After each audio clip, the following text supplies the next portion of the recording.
পিঠা চুলায় দেওয়ার পর যে মাটির শ্বাসটা তুলে ফেলতে হয় ওটা একদমই মাথায় ছিল না। আজকে প্রথমবারের মতো ভাপা পিঠা বানাতে এসে আমার হাতটা পুড়ে ফেলেছি। মাটির শ্বাসটা এত বেশি গরম হয়ে গেছে ওটা তুলতে যেয়ে আমার হাতটা পুড়লো। তারপর এই পিঠাটা ঢেকে রেখে আরেকটা পিঠা রেডি করে নিলাম। এই প্রথমবারের মতো ভাপা পিঠা বানালাম, আল্লাহই জানে কেমন হয়েছে, খুব ভয় লাগছিল। এত বেশি গরম একদমই ধরতে পারছিলাম না। পিঠা বানানো আসলে অনেক কঠিন কাজ।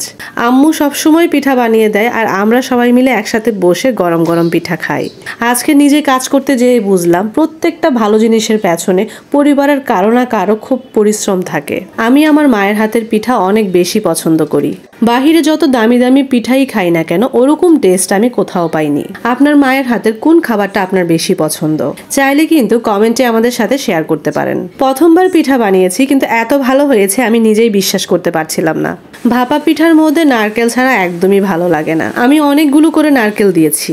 চুলা থেকে নামিয়ে গরম গরম পিঠা খাওয়ার মজা অন্য কোনো কিছুর সাথে তুলনা করা যায় না। রাতিন খুবই পছন্দ করে, খুব মজা করে খাচ্ছিল। আমার বাসা সবাই খুব পছন্দ করেছে। তাই বলে কিন্তু আমি প্রতিদিনই এই ঝামেলার কাজ করতে যাব না। পিঠা খাওয়া শেষ করে একটু খেলতে বের হয়ে পড়লাম। শীত মানে আমার কাছে একটু অন্যরকম ভালোবাসা।